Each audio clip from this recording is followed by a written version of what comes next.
Chegamos à mensagem de número 9. Estamos no meio de uma conferência internacional na Estância Árvore da Vida, Sumaré, São Paulo.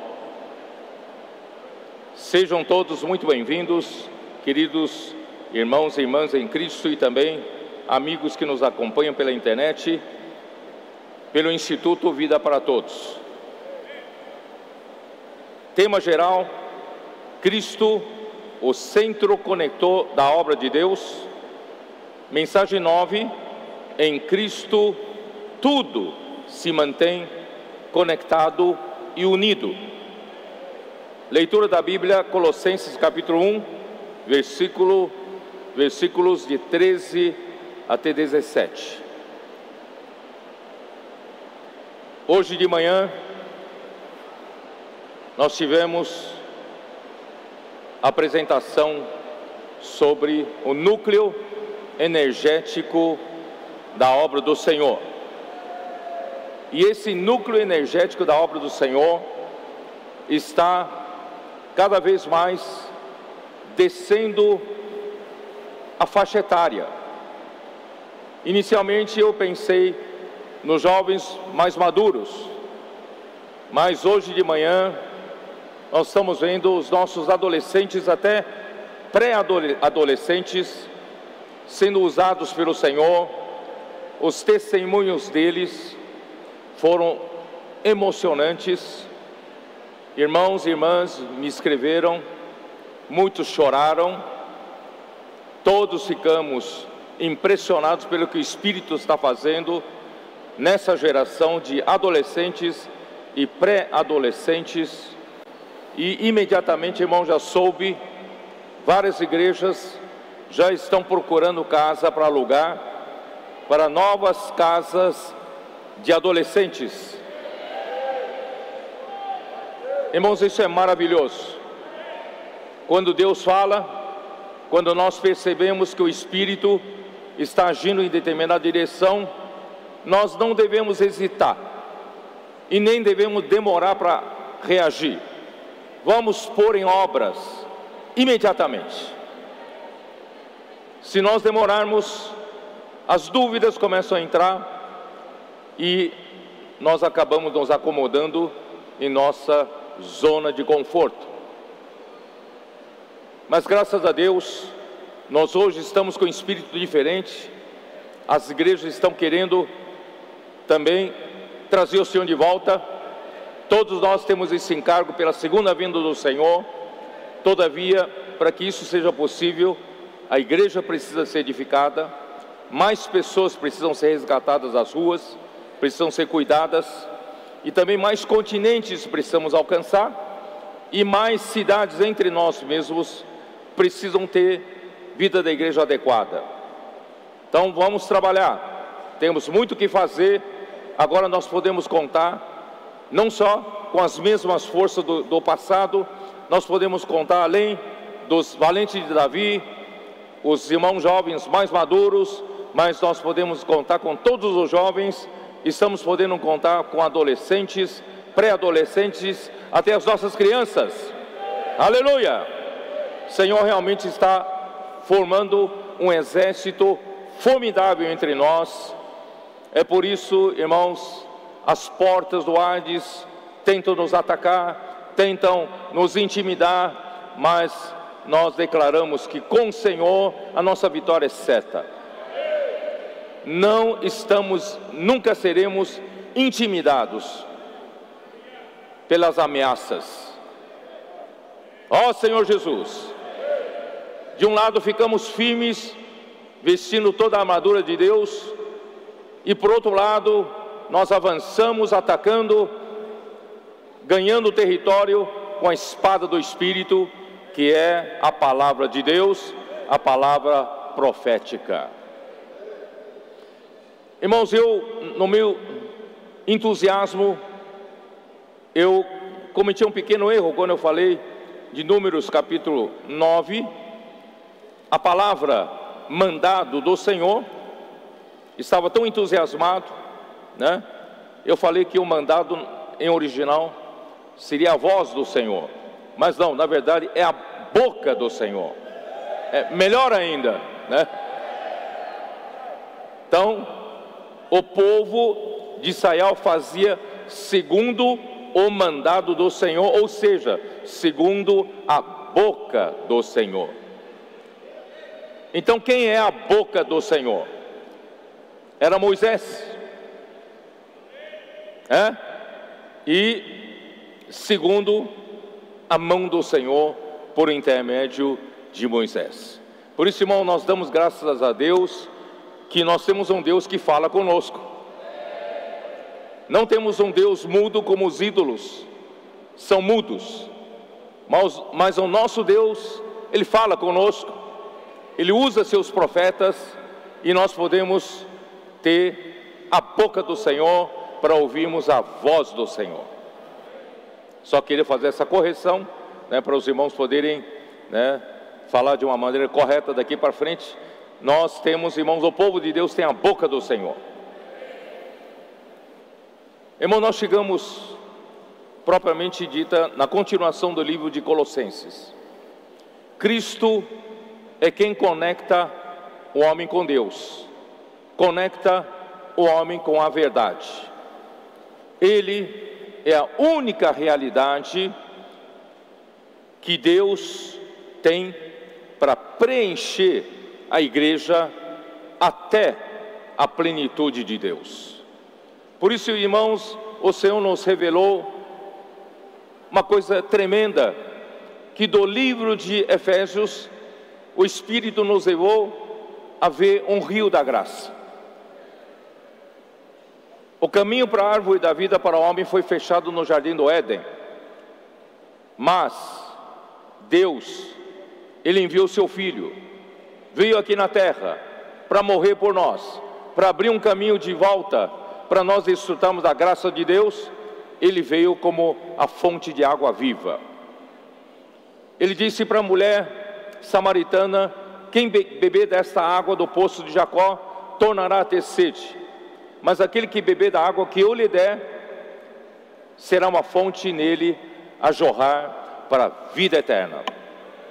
E também ele disse em João capítulo 7, versículo 37 a 39, se alguém tem sede, venha a mim e beba. Quem crer em mim, do seu interior fluirão rios de água viva. Isto ele disse com respeito ao Espírito que haviam de receber os que nele crescem. Pois o Espírito até aquele momento não havia sido dado, porque Jesus ainda não tinha sido glorificado.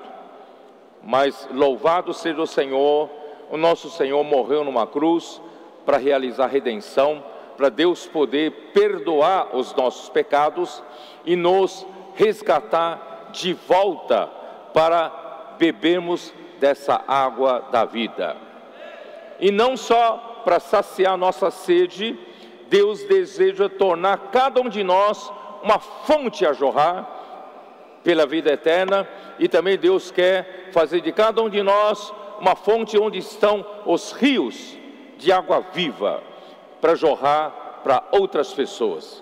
Então, do livro de Efésios nós vimos que Deus quer tornar cada um de nós um canal da graça, não um mar morto, não apenas recebe e não supre a água. Deus quer fazer de nós um canal da água da graça para resgatar as pessoas das ruas e levar essa água da graça para suprir as pessoas. Graças a Deus. Por quê? Porque quando o homem, enganado pela serpente, ele pôs a dúvida na cabeça do homem para com a palavra de Deus, é o que ele continua fazendo hoje. Enquanto você tem dúvida, você não consegue receber a água do rio da graça. Então, o que aconteceu? O homem então foi enganado e se desconectou de Deus. A hora que se desconectou de Deus, se desconectou da própria realidade desse universo. E o nosso ser encheu-se de um vácuo, de um vazio. E o pecado entrou e a morte passou para o mundo, e a morte passou para todos os homens, e todos pecaram. E essa é a razão, irmãos, pelo qual o homem tem um vazio no seu interior, que não é preenchido com nada deste mundo. Por mais que uma pessoa tenha tido êxito na sua vida aqui na terra, tenha tido muito sucesso no seu trabalho ou em ganhar o dinheiro não satisfaz o homem, não enche o vazio que tem no homem. As realizações no trabalho, no conhecimento, na sabedoria também não preenchem esse vazio que está no coração do homem. Os prazeres do pecado não preenchem o homem. Nada preenche o vazio que está dentro do homem. Por isso, irmãos, essa sensação do vazio permanece no interior de todos os homens. Podem ter certeza, mesmo um homem bem vestido na rua, não precisa ter medo não. Posso orar por você? Porque ele tem um vazio no seu interior. Se ele não reconhecer, algum dia o Espírito vai mostrar para ele que ele precisa, na verdade, de se reconectar com Deus. E hoje a reconexão de Deus, irmãos, Deus nos deu um caminho tão simples. A palavra da fé está perto do homem, está na boca do homem, está no coração do homem. Com o coração se crê. Se um homem, com seu coração, crê que Deus ressuscitou a Jesus dentre os mortos, e confessar com a boca que Jesus Cristo é o Senhor dele, é o Senhor de tudo, ele será salvo. A reconexão, irmãos, é tão simples. Não precisa pagar penitência, não precisa subir 100 degraus de joelhos no milho. É tão simples. Basta crer no seu coração e confessar com a sua boca. Essa pessoa é reconectada com Deus, a nível do Espírito, a nível espiritual, a nível da nova criação. Ó Senhor Jesus, o livro de Eclesiastes que eu li nos revela que até nas coisas legítimas do homem, que o homem busca na sua vida, assim como o trabalho, assim como realizações, irmãos, ainda assim, sem Cristo como realidade, a vida continua vazia. O casamento é uma coisa legítima, ter uma família é uma coisa legítima, trabalhar para sustentar a família é uma coisa legítima, ter propriedades, ter riquezas, buscar alegria, buscar felicidade, irmãos, tudo isso são coisas legítimas que o homem busca, não tem nada de errado nisso. Mas, queridos irmãos, sem Cristo nada é realidade. Essa busca nunca vai encontrar a satisfação.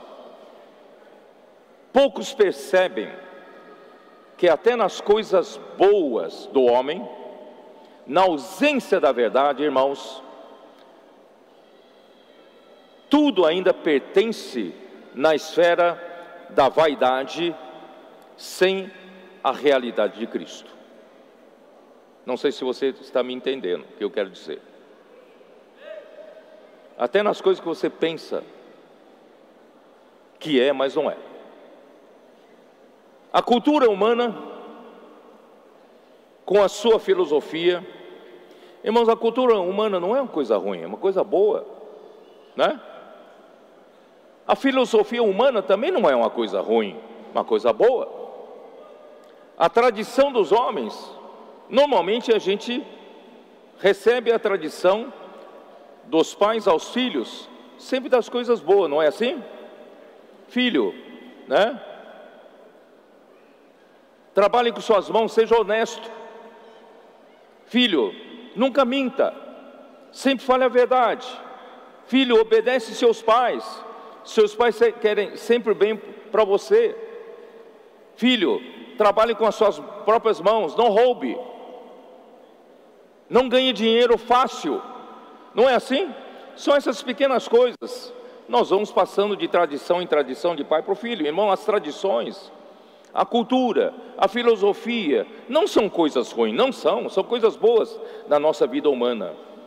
Que tudo isso, irmãos, é o que Colossenses chama de rudimentos do mundo.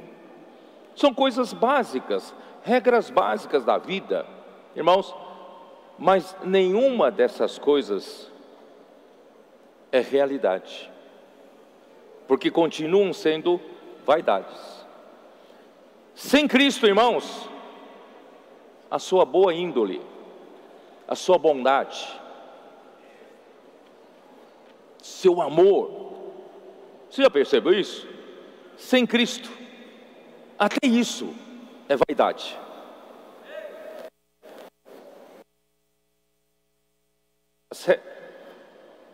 As regras humanas de boa conduta, tais como não fazer determinadas coisas e fazer outras coisas certas, segundo ensinos humanos, para quem vive no mundo, irmãos, essas regras são boas, mas irmãos, essas regras sem Cristo, com o uso, se destroem.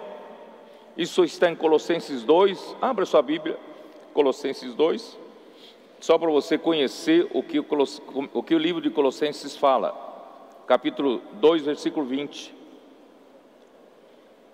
Se morrestes com Cristo para os rudimentos do mundo, porque, como vivesseis no mundo, vos sujeitais a ordenanças, não manuseis isto, não proves aquilo, não toques aquilo outro, segundo os preceitos e doutrinas dos homens. Irmãos, são coisas boas. Paulo não está se referindo a coisas ruins, não está levando o homem a praticar coisas ruins, não são coisas ruins, mas pois que todas estas coisas, irmãos, com o uso se destroem. A verdade é a única coisa que permanece. Entra ano, sai ano, irmão, a verdade vai permanecer por toda a eternidade. Mas as regras de conduta humana destroem-se a si mesmo.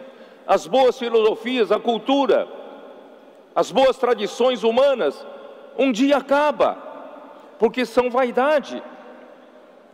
Tais coisas, com efeito, têm aparência de sabedoria, como culto de si mesmo. Sabe, quando uma pessoa começa a praticar boas regras de conduta, cultura, alta cultura, né? Boa filosofia para viver, né?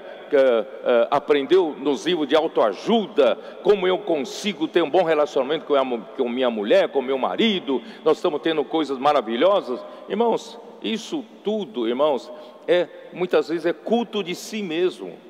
Você se elogia, está vendo como a minha família é a melhor família do mundo, né? Na igreja às vezes aparece um casal 20, um casal perfeito que nunca briga.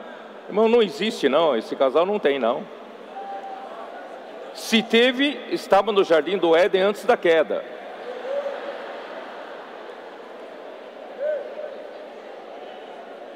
E o homem passa a se elogiar. Ele acha que ele consegue atingir num nível, né, que os outros não atingem, como culto de si mesmo e de falsa humildade e de rigor ascético. Ele consegue, como é que fala? Ele consegue prender, né, privar a sua carne dos desejos carnais, da sensualidade. Ele consegue, né, através de autocontrole. Autocontrole funciona? Pode ter um valor temporal, mas irmãos, não tem valor eterno. Não é realidade, não é verdade. Continua dentro da esfera da falsidade. Por isso, irmãos, até mesmo você que está servindo ao Senhor há tantos anos na igreja, cuidado. Você é um bom irmão responsável, você é uma boa irmã obediente, você é um bom jovem, não procura não fazer coisas erradas, você é um líder na igreja que tem carisma, um líder na igreja que todos gostam de você, porque você sempre fala palavras agradáveis, sempre ajuda muitos irmãos e irmãs, os casais te procuram para conselho, para consulta. Irmão, toma cuidado, porque até nisso pode ser uma vera vaidade, pode estar na esfera da falsidade. Quando nós apresentamos aos líderes cristãos, alguns pastores, aquele livro que nós temos, nós temos, os perigos do lado bom da alma. Mas às vezes os pastores pegam aquilo e falam: Pedro, eu nunca soube disso, nunca pensei que no lado bom da minha alma pudesse ter problemas. Irmãos, esse lado bom da alma pode estar dentro da esfera da vaidade. Tudo sem Cristo, irmãos, está dentro da esfera da vaidade. Cuidado com isso. Você pode estar servindo ao Senhor, irmãos, até o Senhor voltar, enganando-se a si mesmo. Por isso, irmãos, não confie em você, não confie na sua capacidade, não confie no seu autocontrole, não confie na sua bondade, sua mansidão. Você é um bom homem, todo mundo gosta de você. Irmão, não confie nisso não. Confie na palavra do Senhor, confie na imersão na palavra, confie praticando a palavra. Irmãos, isso é a única coisa que nos dá segurança, que nos transfere de esfera. Precisamos de uma transferência de esfera. Não é uma transferência de conduta, não é uma mudança de comportamento, porque muitos de nós temos comportamentos bons, muitos de nós temos condutas louváveis, temos ou não temos? Mas pode ser que tudo isso ainda esteja na esfera da falsidade. Só Cristo é a verdade, só Cristo é a realidade.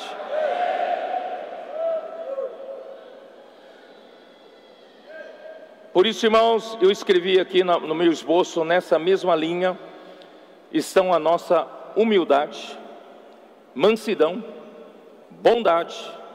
Sem a realidade de Cristo, podem nos enganar, fazendo-nos pensar que vivemos em um bom padrão cristão. Os irmãos até admiram, mas geralmente, irmãos, é uma fachada. Da mesma maneira, os líderes da igreja podem usar sua capacidade para servir os irmãos, com o seu conhecimento bíblico, com a sua eloquência, ou com a sua personalidade atraente. Ele atrai muitas pessoas, grudam nele como formiga no açúcar. E o seu carisma em conquistar o público, tudo isto pode ser muito prejudiciais.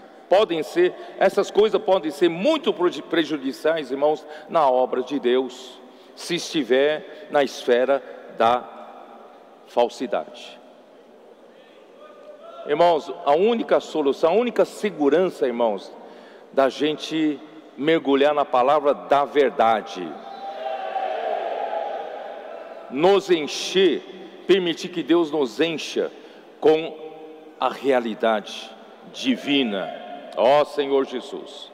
Por isso, Colossenses capítulo 1, versículos 13 e 14, Ele nos libertou do império das trevas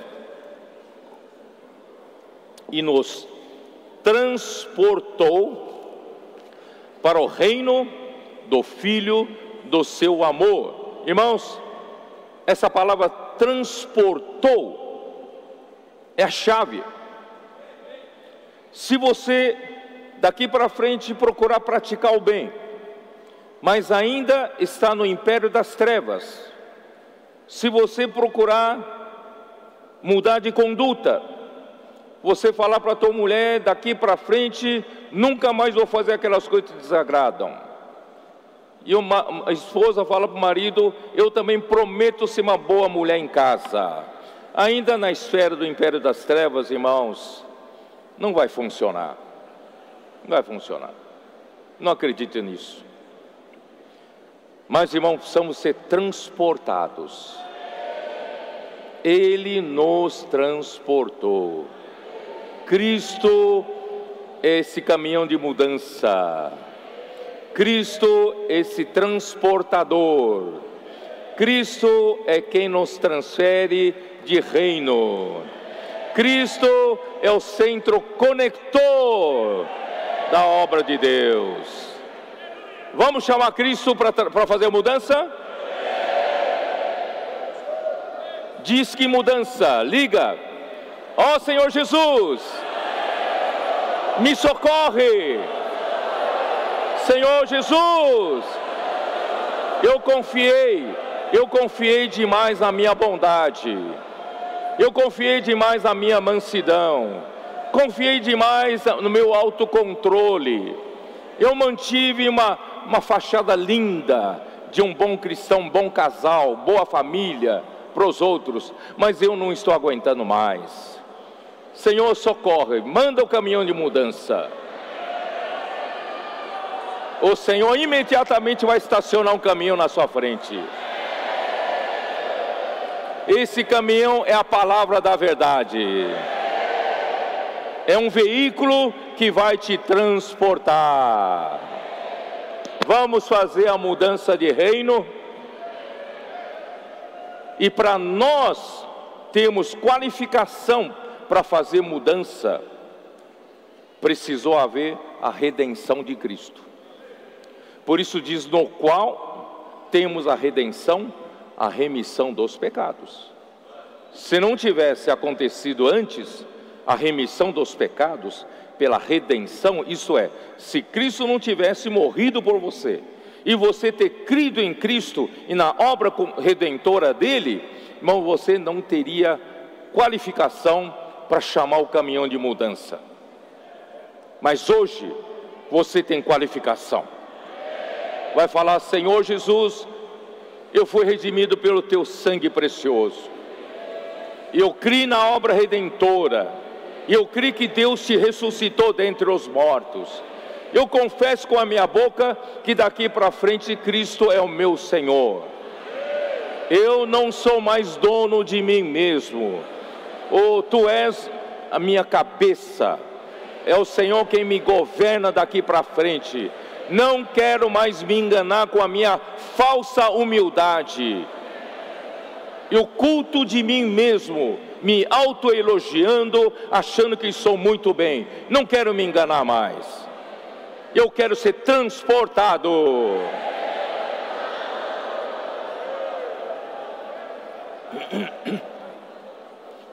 Quando Lúcifer se desconectou de Deus, que é a própria realidade do universo, ele se desconectou com Deus, que é luz. É por isso que ele fundou o império das trevas. Ele é mentiroso, é o império da mentira, porque Deus é a verdade, né? Ele fundou um reino da injustiça, porque Deus é justiça, Deus é santidade, Deus é a verdade. Por isso, irmãos, o reino de Satanás é um reino de trevas, é um reino cheio de inveja e ódio. Se você ainda está com inveja no coração de alguém, de alguma coisa, saiba quem colocou isso no seu coração. O diabo ele teve inveja, e ele tem hoje inveja do Filho de Deus, de Cristo. Ele queria o lugar dele, ele queria que Deus o elegesse para ser o centro conector da obra de Deus, mas Deus não o chamou. Deus escolheu o seu Filho, Jesus Cristo. Então ele tem inveja, e a partir da inveja surge ódio. Ele tem ódio de Deus, ele tem ódio de Cristo. Então ele suscita todo tipo de ódio e oposição dos reis da terra, dos príncipes da terra, enfurecidos contra Deus e contra o seu príncipe, contra o seu ungido, porque Satanás é que fez gerar essa inveja toda com ódio. Ele quer matar, ele matou o ungido, e ainda quer romper todos os laços, qualquer ligação ainda tem com Deus e com a palavra de Deus. Mas irmãos, Deus já havia escolhido a Cristo. Cristo é o centro conector da obra de Deus. Ele é o elo de ligação entre o Criador e a criação. Então, quando o homem se desligou de Deus, o homem passou a viver no reino das trevas. Portanto, irmãos, não é mudar o seu comportamento, e sim, Deus quer transferir o homem, por meio da redenção, para o reino de Cristo, que é o reino da luz, do amor, da justiça, da santidade e da verdade. Então vamos continuar lendo o versículo 15 de Colossenses 1.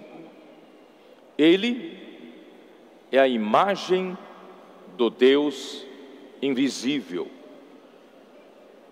Ele é o primogênito de toda a criação. Você sabe que explicar para vocês o que é a imagem,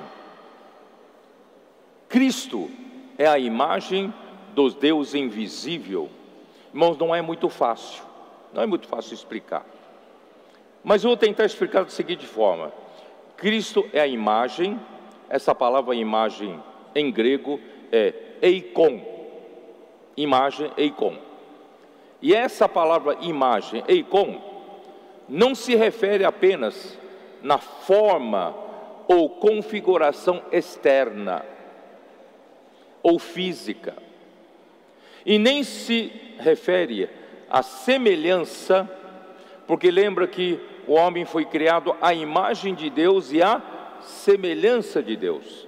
Então a semelhança é mais superficial e mais incidental, mas a imagem é mais intrínseca, não é meramente uma aparência externa. Aí que fica difícil explicar para vocês. Então vou me apoiar em outro versículo aqui, Hebreus capítulo 1, versículo 3, para tentar explicar isso. Hebreus capítulo 1, versículo 3. Ele, referindo-se a Cristo, Cristo é o resplendor da glória e a expressão exata do seu ser. Eu vou tentar explicar Cristo como a imagem de Deus com esses dois versículos. Cristo é o resplendor da glória.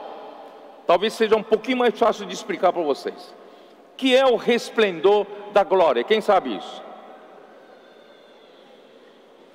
É muito interessante, irmãos, que esse curto versículo, essa curta expressão aqui, resplendor da glória, aqui não fala nem da glória de Deus, é a própria glória.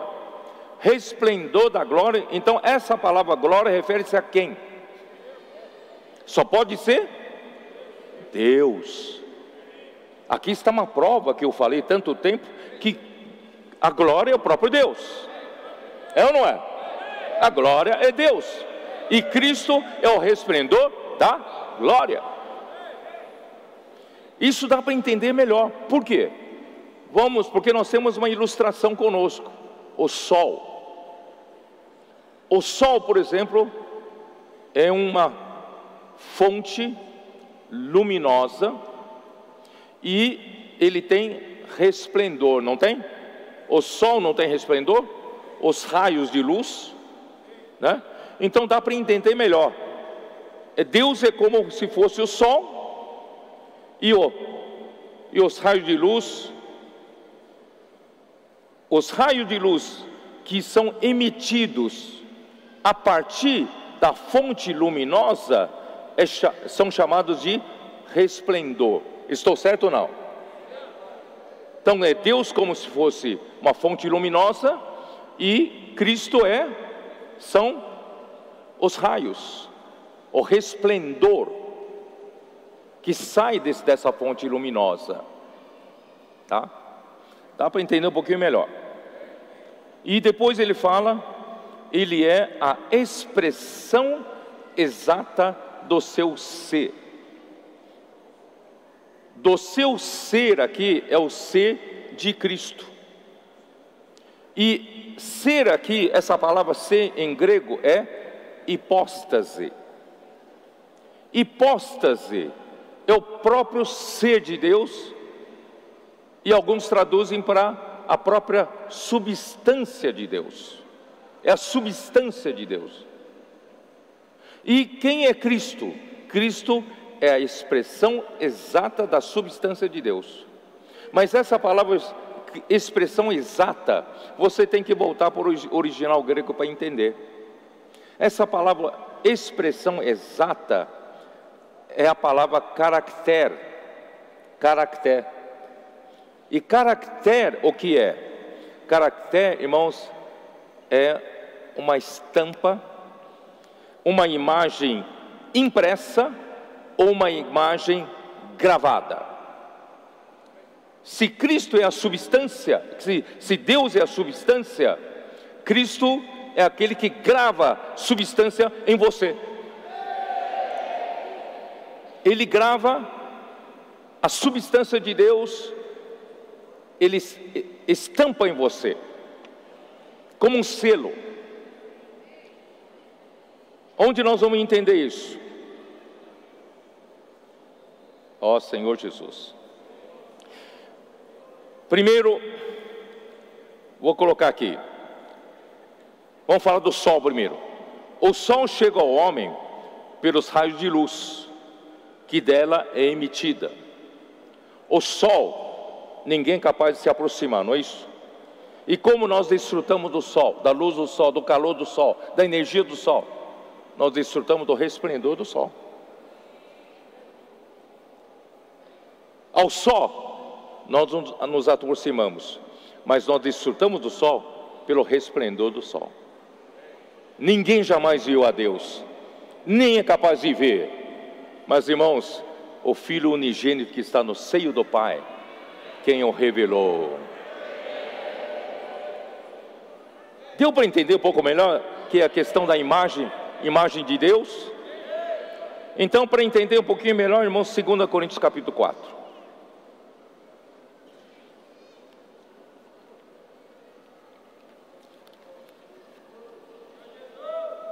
Versículo 4, nos quais o Deus desse século cegou o entendimento dos incrédulos, para que não resplandeça. Deus é sol. Através de Cristo, irmãos, esse sol chega até você. O resplandecer do sol é a luz que chega até você. Então não resplandeça a luz do Evangelho, da glória de Cristo, o qual é a imagem de Deus. Essa palavra imagem, de novo, o icon, que está lá em Colossenses capítulo 1. Então, irmãos, porque não nos pregamos a nós mesmos, mas a Cristo Jesus como Senhor, e a nós mesmos como vossos servos por amor de Deus. Por isso, irmãos, é perigoso a gente pregar segundo o nosso conhecimento bíblico. É perigoso nós pregamos segundo a nossa eloquência. É perigoso nós pregarmos no endereço errado, no império das trevas, na esfera da falsidade. Nós podemos estar pregando, irmãos, mas não resplandecendo a luz nenhuma. Por isso que Paulo fala assim: nós não nos pregamos a nós mesmos, mas a Cristo Jesus como vosso, e a nós como, mas a Cristo Jesus como Senhor, e a nós mesmos como vossos servos. Quem prega é servo de quem ouve. Quer servir o quê? Não servir um pouco de conhecimento bíblico, quer servir o próprio Cristo. E o Cristo é o resplendor da glória de Deus, né? Aí versículo 6 é maravilhoso, porque Deus que disse: das trevas resplandecerá a luz, das trevas resplandecerá a luz. Então o que você recebe é luz nas trevas. Você estava no império das trevas, de repente Deus fez resplandecer a luz nas trevas. E quando Deus faz resplandecer a luz nas trevas, na verdade, de onde veio a luz? Veio de Deus. Ele mesmo resplandeceu em nosso coração.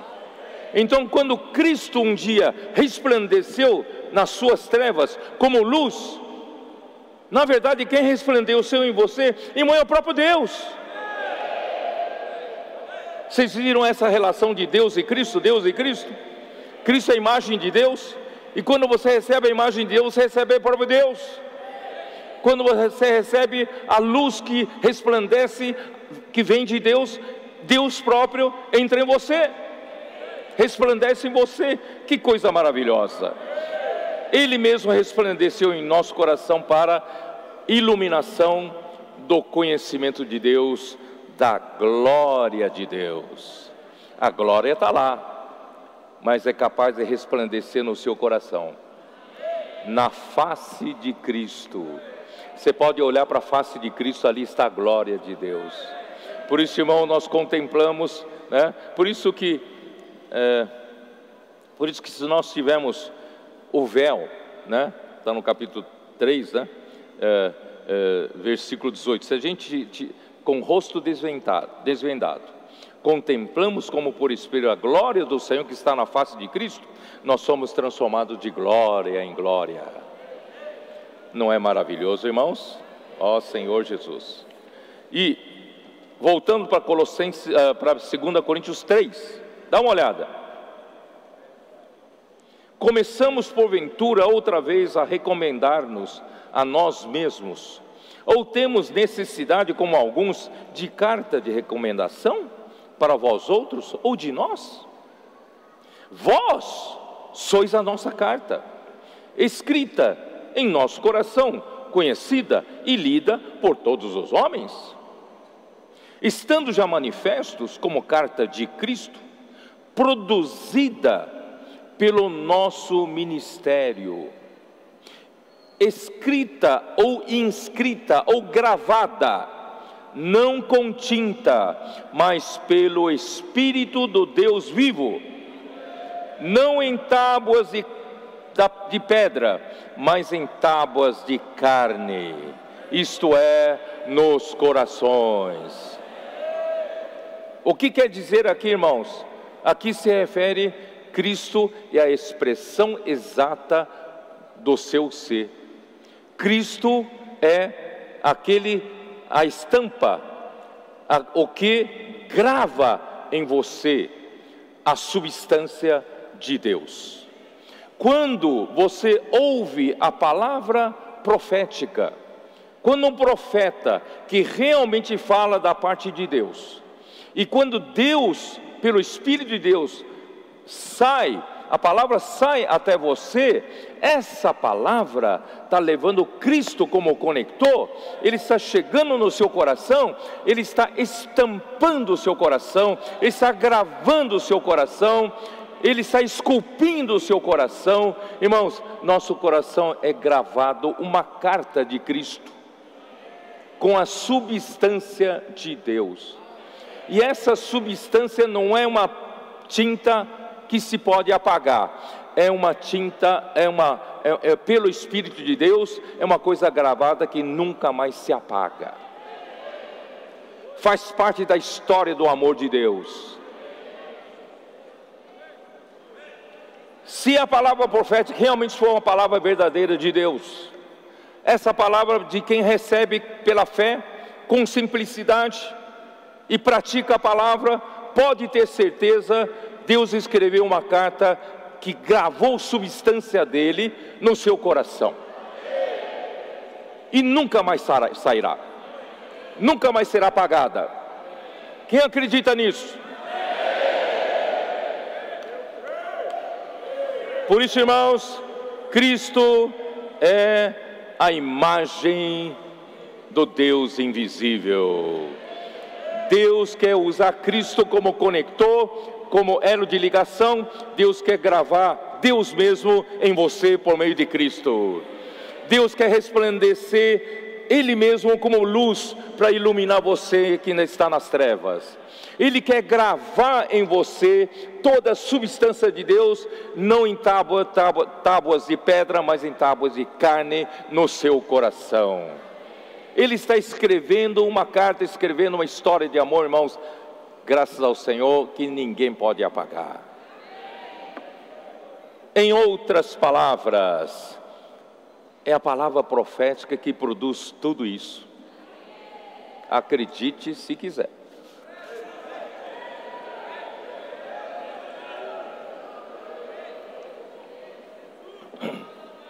Em outras palavras, quando o apóstolo pregava a Cristo, os ouvintes recebiam a luz da glória, não é? Deus não é a glória? Quando o apóstolo pregava, né, a Cristo, você recebia Cristo. Quando você recebe Cristo, você recebe o quê? Recebe o resplendor da glória. Você recebe o quê? Você recebe a estampa que vai gravar em você a própria substância de Deus. Isso não é maravilhoso? O próprio ser está sendo estampado em você. O próprio Deus, através da imagem do Deus invisível, está chegando até você como a luz que resplandece nas trevas. Senhor Jesus. Então vamos comentar a segunda parte, Colossenses 1, né? Olha, eu realmente não sabia como explicar para vocês, ele é a imagem do Deus invisível. Eu espero que vocês tenham entendido.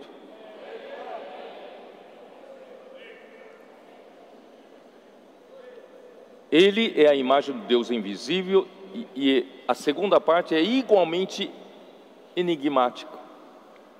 Ele é o primogênito de toda a criação, o primeiro a ser gerado, o primeiro a ser criado, primeiro a nascer da criação. Ora, Cristo, no tempo nosso, ele não surgiu mais ou menos 2000 anos atrás?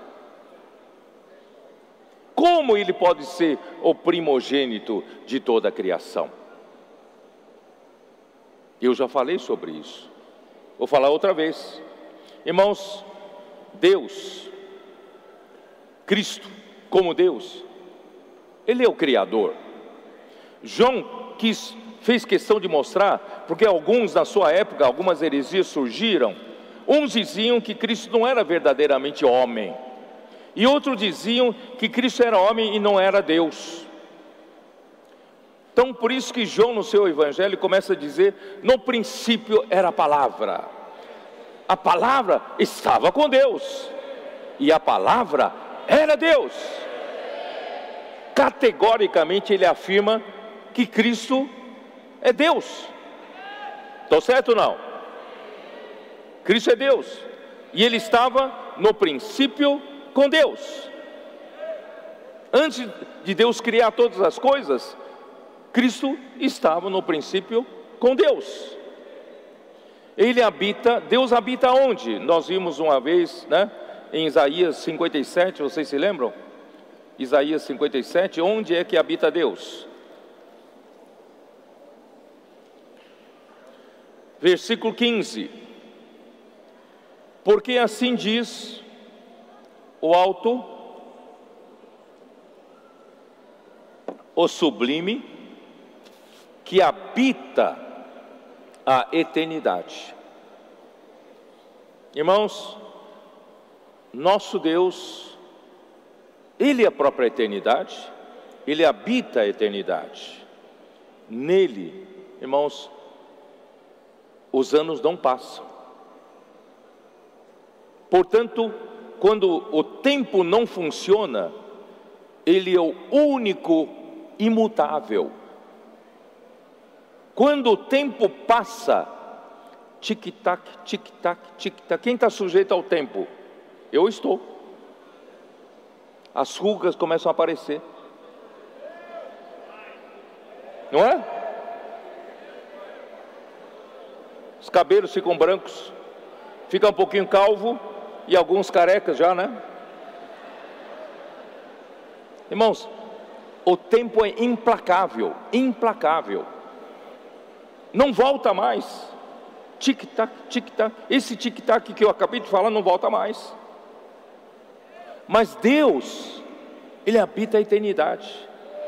Na eternidade, irmãos, o tempo não passa. Não há tic-tac.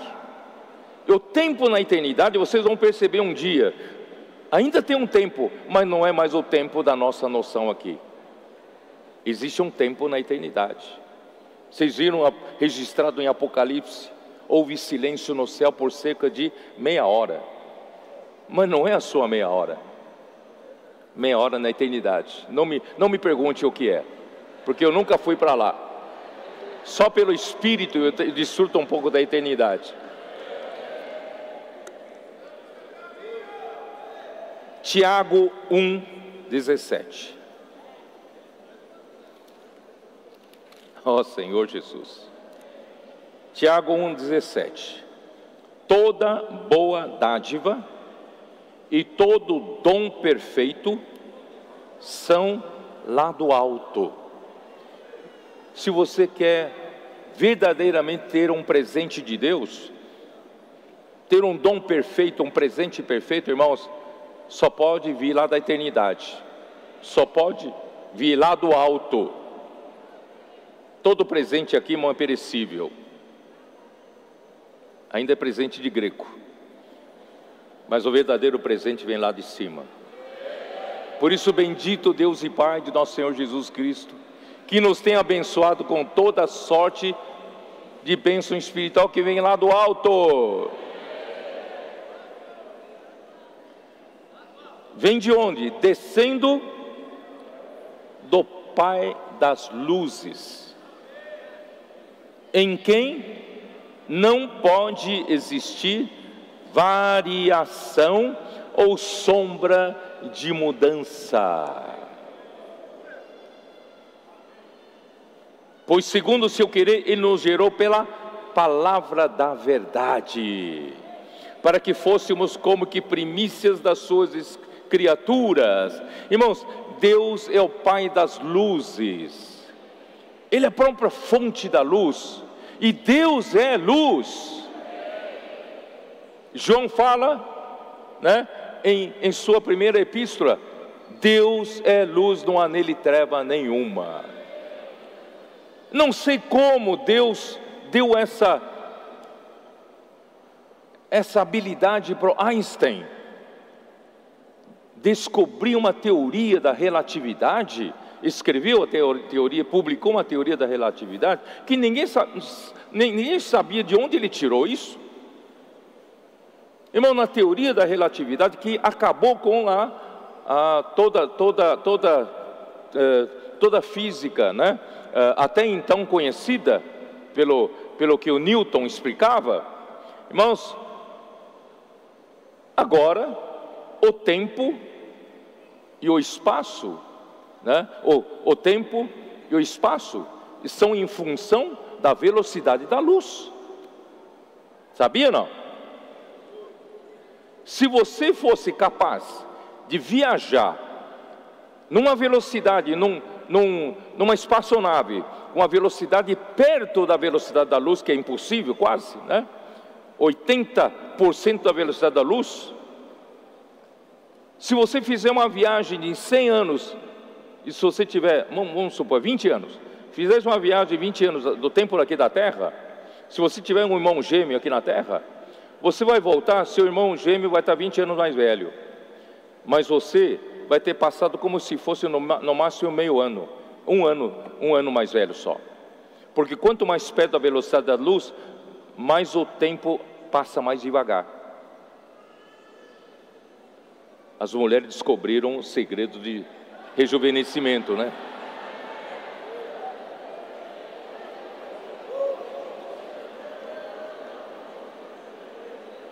Irmãos, porque aí se você for capaz de viajar na velocidade da luz,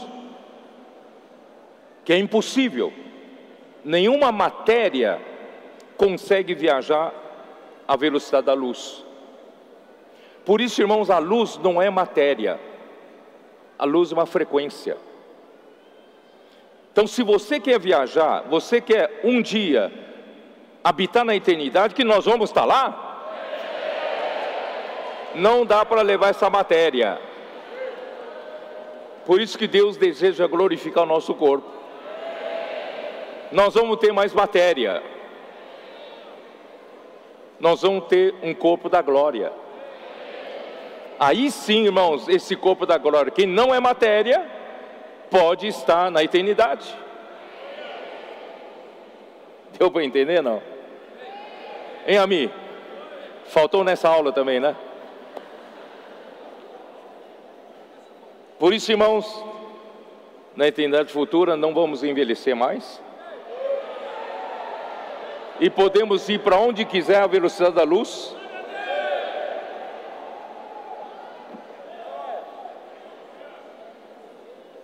Vamos puxar os irmãos de volta, vamos lá. Deus habita a eternidade, Ele é o eterno, Isaías 40, versículo 28. Eu também viajei um pouco longe, vou voltar um pouco, né? Eu fico entusiasmado com essas coisas. Isaías 40. Por isso, irmão, vocês sabem, por isso que eu quero apressar a volta do Senhor logo.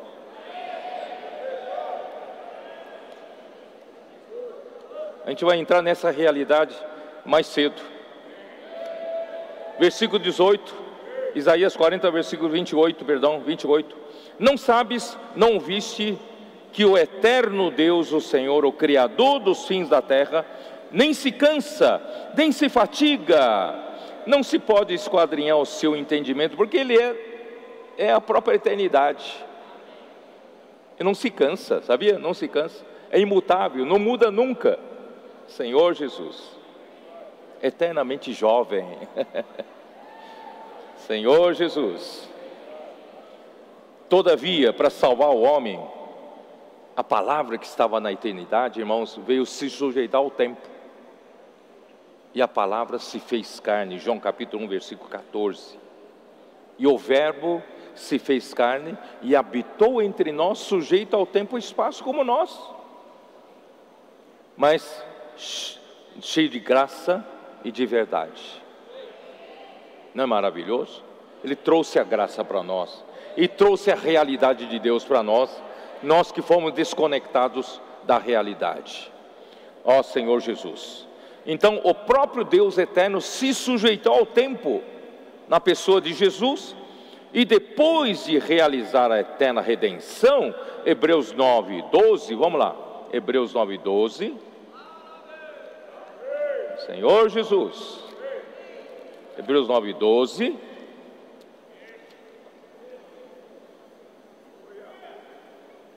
Não por meio de sangue de bodes e de bezerro, mas pelo seu próprio sangue, entrou no Santo dos Santos uma vez por todas, tendo obtido eterna redenção.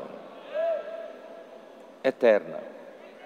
Portanto, o sangue de bodes, se o sangue de bodes e de touros e a cinza de uma novilha, aspergidos sobre os contaminados, os santificam quanto à purificação da carne, muito mais o sangue de Cristo, que pelo Espírito eterno a si mesmo se ofereceu sem mácula a Deus, purificará a nossa consciência de obras mortas, para servirmos ao Deus vivo.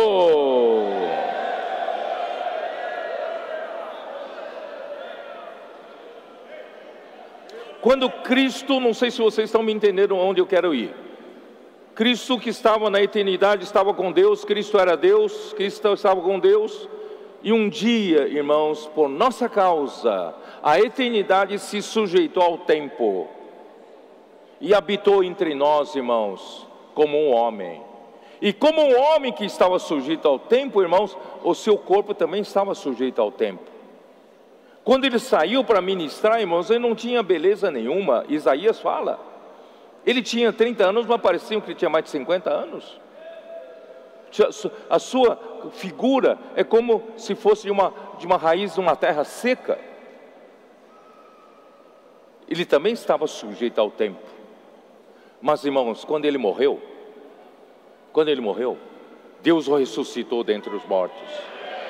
Quando Deus o ressuscitou aos mortos, irmãos, o que aconteceu? Ele, na ressurreição, ele foi admitido para dentro da glória de Deus. Cristo Jesus, homem, foi gerado filho de Deus, e ele se ofereceu a Deus pelo Espírito eterno, irmãos, para onde a si mesmo se ofereceu sem mácula a Deus, né? Pelo Espírito. Sabe o que é Espírito eterno? Espírito eterno, na figura do tabernáculo, é ilustrado pelas argolas. Sabe aquelas argolas que tem na arca do testemunho, que passam os varões para que os levitas possam carregar? Aquelas argolas são circulares, e uma argola, um círculo, não tem começo e fim. Onde está o começo, onde está o fim, né? Então, se para você que está no tempo, pareceu que, se você está nesse ponto da argola, pareceu que Cristo apareceu aqui na terra 2000 anos atrás, tá? Mas numa argola, um ponto que está antes de nós, 2000 anos, pode estar depois, porque está numa argola. Deu para entender, não? Se fosse numa reta, num segmento de uma reta, um ponto está aqui, um ponto está aqui, um está antes do outro. Mas numa argola não. Numa argola, um ponto está antes do outro, mas depende do ponto referencial. Então, quando Cristo se ofereceu, tendo feito a eterna redenção, se ofereceu tudo que a encarnação, o viver humano, a sua crucificação, todo o seu sofrimento, a sua ressurreição, ele se ofereceu a Deus pelo Espírito eterno. Tudo isso que ele fez, irmãos, no tempo, se foi lançado na eternidade. Você sabia que através desse processo, Cristo, que veio da eternidade e sujeitou ao tempo, e se ofereceu a Deus no final do seu trabalho, ofereceu-se a Deus pelo Espírito eterno, ele voltou para a eternidade. Sabia que ele está na eternidade? E o verdadeiro tabernáculo também está na eternidade, não está mais em Jerusalém. Cristo é o sumo sacerdote, o verdadeiro sacerdote, segundo a ordem de Melquisedeque, lá no santuário celestial, na eternidade. Ele fez uma viagem no tempo e realizou o trabalho e voltou para a eternidade. Ele quer levar você para a eternidade, quer levar você para a glória. Então ele realizou a eterna redenção, ele foi lançado, tudo que ele fez para a eternidade. Por isso, irmãos, ele é o primogênito de toda a criação. Quando Deus criou todas as coisas, ele teve um protótipo. Deus teve uma referência. Cristo, que apareceu milhares de anos, muito tempo depois, certo? Mas já estava na eternidade. Deus já tinha um protótipo, Deus já tinha uma referência para criar todas as coisas. E quando Deus criou todas as coisas, irmãos, Cristo era o primeiro de toda a criação. Ó Senhor Jesus, você vai dizer: Pedro, você está viajando. Você está viajando, o que é isso? Né? Está exagerando? Vamos então ver Apocalipse 13. Apocalipse 13. Me explica esse versículo, se o que eu estou falando não está certo. Capítulo 13, versículo 8. E adorá-la-ão todos os que habitam sobre a terra, aqueles cujos nomes não foram escritos no livro da vida do Cordeiro, que foi morto. Ué, está errado aqui. O Cordeiro que foi morto desde a fundação do mundo. Antes da criação, o Cordeiro já tinha sido morto. Ué, como pode ser isso? Porque tudo que ele fez, ele se ofereceu a Deus pelo Espírito Eterno. A sua morte também foi oferecida pelo Espírito Eterno. Por isso que ele é aquele Cordeiro que foi morto desde a fundação do mundo. Ó Senhor Jesus. Vamos para o versículo 16 de Colossenses. Preciso terminar, né? Senhor Jesus. Colossenses 1, vamos lá. A minha Bíblia aqui, essas páginas de tanto mexer, está tudo grudado, até achar uma página, para virar uma página, vem todas, né? Versículo 15 nós já lemos. Ele é a imagem do Deus invisível. Vocês entenderam, né? Como ele é a imagem do Deus invisível, ele é o primogênito de toda a criação, pois nele foram criadas todas as coisas nos céus,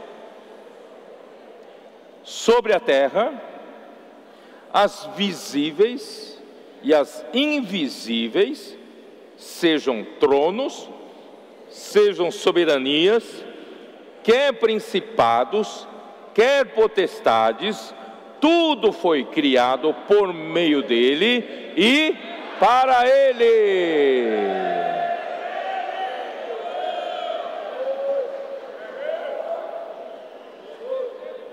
Esse é o eterno propósito que Deus estabeleceu em Cristo Jesus.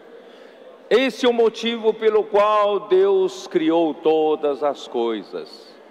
Tudo foi criado por meio dele e tudo será para ele. Então, irmãos,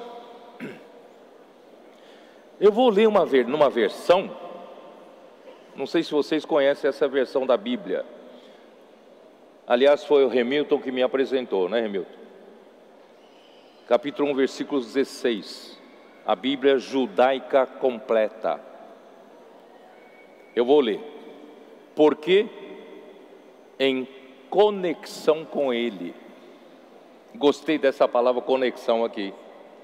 Porque em conexão com ele foram criadas todas as coisas no céu e na terra, visíveis e invisíveis, sejam tronos, senhorios, governantes ou autoridades, todos foram criados por meio dele e para ele. Irmãos, tudo foi criado em conexão com Cristo. Nada foi criado sem conexão com Cristo. Não é maravilhoso, irmãos? Ó Senhor Jesus, em conexão com Cristo foram criadas todas as coisas. Portanto, irmãos, ele é o centro de conexão entre o Criador e a criação.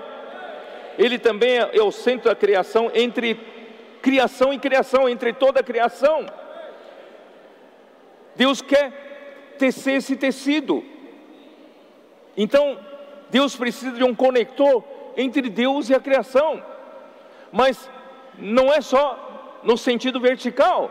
Deus deseja também entrelaçar no sentido transversal. Então Deus precisa entrelaçar nós, os homens, e nós precisamos de Cristo para ser o ponto de conexão, para nós estarmos entrelaçados. O amor de Deus vem lá de cima para nos suprir com uma fonte do amor, e nós, com esse amor pelo rio da graça, nós passamos a amar uns aos outros. Quando nós passamos a amar uns aos outros, e quem vai nos entrelaçar? Quem sabe nos costurar? Quem sabe nos colocar bem entrelaçadinho com Deus e com os homens? É só Cristo, irmãos. Só Cristo consegue fazer isso. Por isso eu louvo ao Senhor pela sabedoria de Deus, né? Então, as coisas, irmãos, invisíveis aqui devem se referir aos seres angelicais, assim como as coisas do céu. Tronos, soberanias, principados e potestades devem se referir às ordens angelicais com os seus domínios. Cada um tem o seu domínio que Deus deu, né? E eles então têm, né, que eles governam, né? Tem autoridade dentro de cada um, dentro dos seus domínios que Deus deu. Salmo 33:6, dá uma olhada.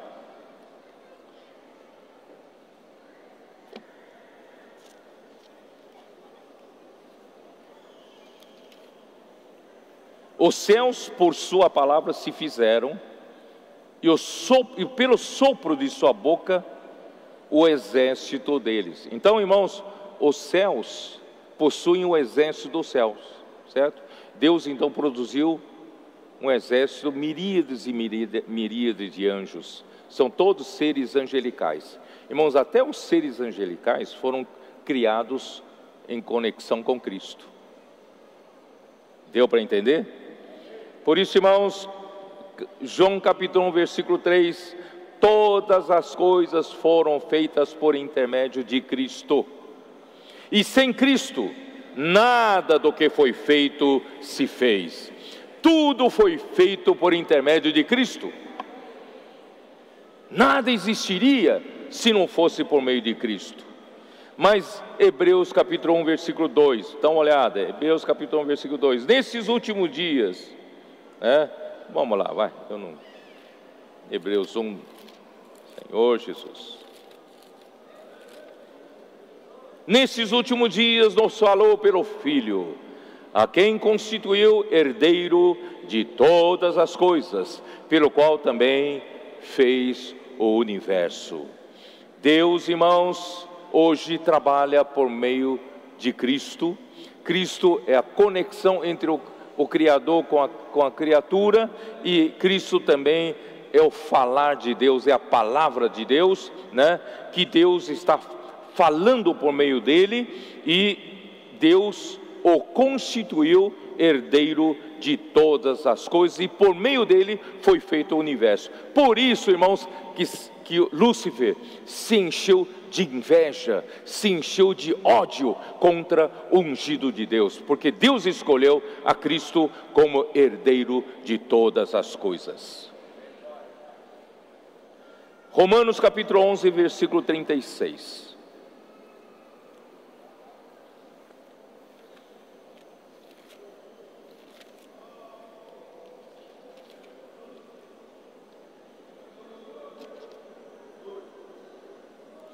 Na verdade, eu gosto desses últimos versículos, desde 33 a 36, gosto demais. Olhando para toda a maravilha que o Senhor está fazendo, o Senhor já fez e está fazendo entre nós. Irmãos, eu me lembro que uma vez lá em Piracicaba, não é isso? Eu fiz questão de ler esses versículos. Ó, profundidade da riqueza, tanto da sabedoria como do conhecimento de Deus.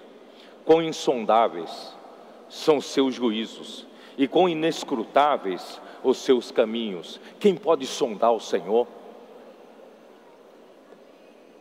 Quem, pois, conheceu a mente do Senhor?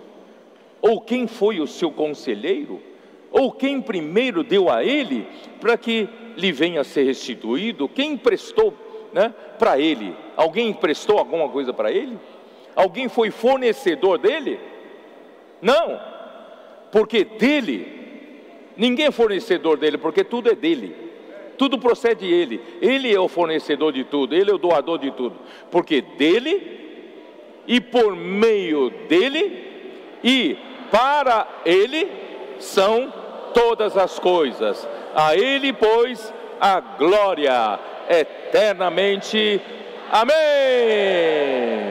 Eu vou ler de novo, gosto demais. Porque dele e por meio dele e para ele são todas as coisas. A ele, pois, a glória eternamente. Amém.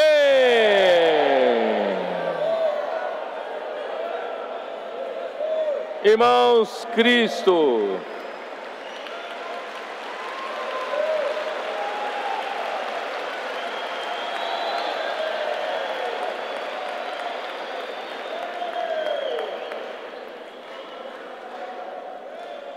por isso, irmãos, Cristo é a sabedoria de Deus. Colossenses capítulo 2, versículo 3.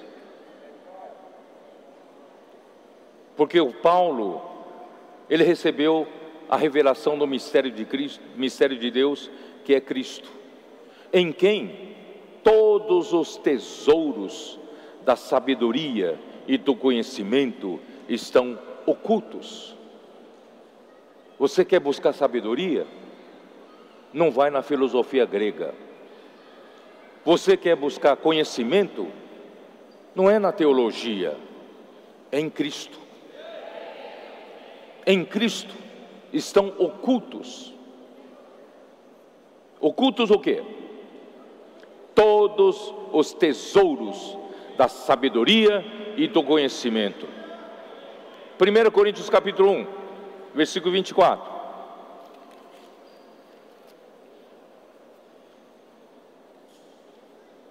Versículo 24 diz assim, eu vou ler desde o 22. 22.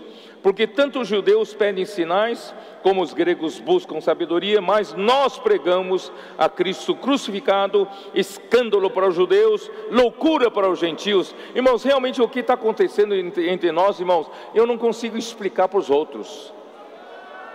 Não dá para explicar, é loucura, é loucura. Nós temos aqui, irmãos, os nossos irmãos coreanos lá em São Paulo, fazem um esforço danado para traduzir em coreano, para suprir essa palavra profética para os que estão lá na Coreia. Só que eles não estavam entendendo muita coisa. Até o termo palavra profética tem um pouco de dificuldade para entender. Palavra profética, que termo mais estranho. E tentar explicar para eles toda essa loucura que está acontecendo aqui, irmãos. Como é que eu vou explicar, irmãos? Você consegue explicar? Eu não consigo explicar. Por isso que alguns deles vieram.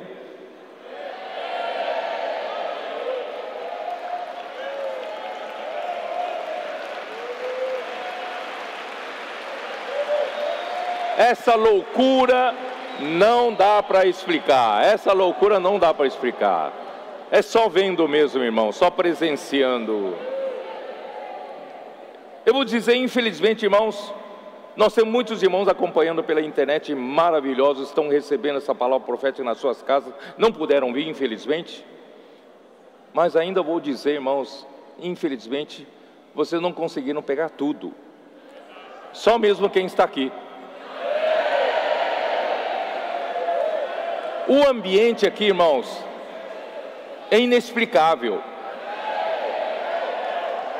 Aqueles momentos em que nós somos arrebatados por terceiro céu são inexplicáveis. É loucura, é loucura.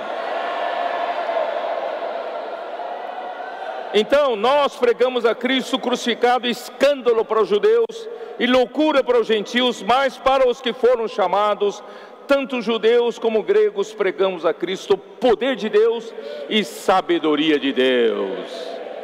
Cristo é o poder de Deus, Cristo também é a sabedoria de Deus. Porque a loucura de Deus é mais sábia do que os homens, e a fraqueza de Deus é mais forte do que os homens. Ó Senhor Jesus. E Provérbios capítulo 8, irmãos, eu não vou ter tempo de ler, infelizmente, versículo 22 a 31. Irmãos, eu gosto demais dessa porção. Ali, Cristo é a sabedoria de Deus. Essa sabedoria foi estabelecida por Deus desde a eternidade, desde o princípio, antes de existir a terra. Deus já o possuía no início da sua obra para criar os céus, a terra e o mar. E a sabedoria que é Cristo era o seu arquiteto. Projetou, ajudou ele a projetar tudo isso. Vamos para o versículo 17 para eu poder terminar, senão eu não termino. Colossenses 1,17. Ó Senhor Jesus. Já passei do tempo de novo. 1,17. Ele é antes de todas as coisas, nele tudo subsiste.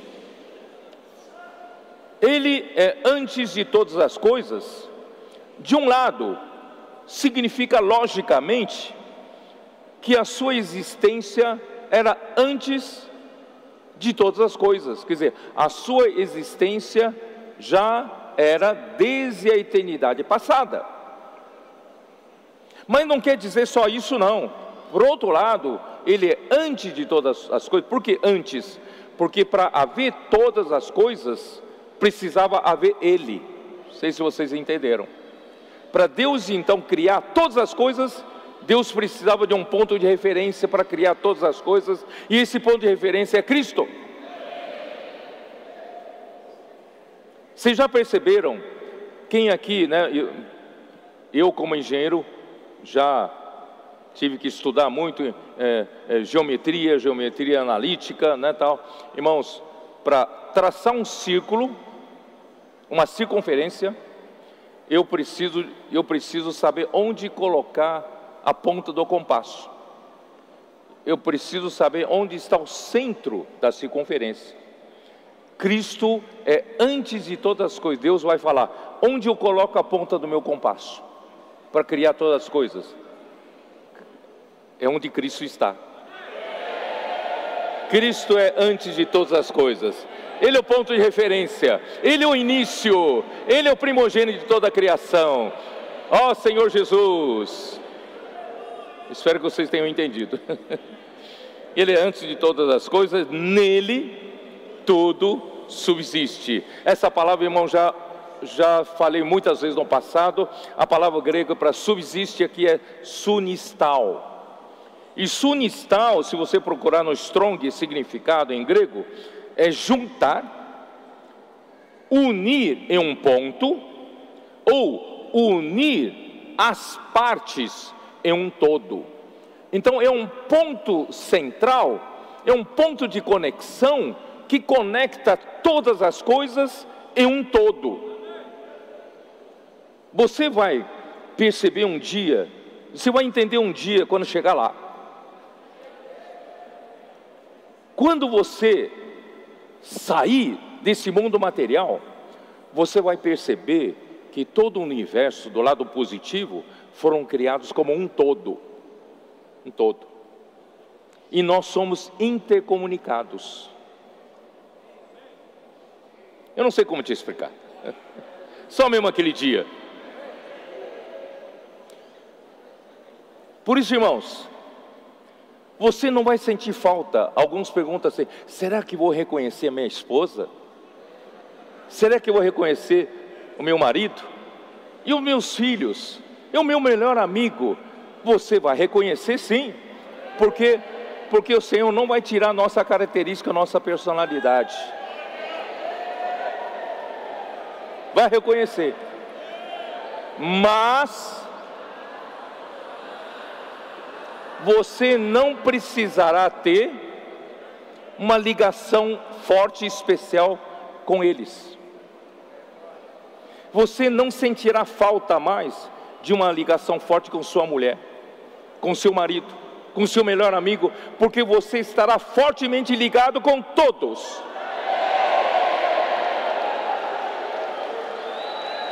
No amor de Deus, nós perceberemos, estaremos conectados em tudo. Você vai me perguntar, você já foi lá? Eu não fui ainda, mas eu sei um pouquinho. O Senhor me revelou um pouquinho. Por isso, irmãos, você não vai sentir falta. Puxa, eu amo tanto minha mulher hoje. E aquele dia, nossa, aquele dia a conexão vai ser tão forte, tão forte, tão forte. Muitas vezes mais forte do que hoje a ligação entre você e tua mulher. Aleluia!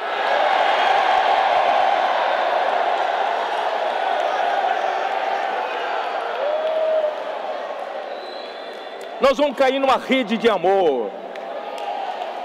Vamos mergulhar como se numa piscina de amor, envolto de amor, dentro de um todo. Esse todo, irmão, é a plenitude de Cristo, é a plenitude de Deus, entrelaçados entre Deus e os homens. Você não sentirá falta mais em nada, nem pescaria minha.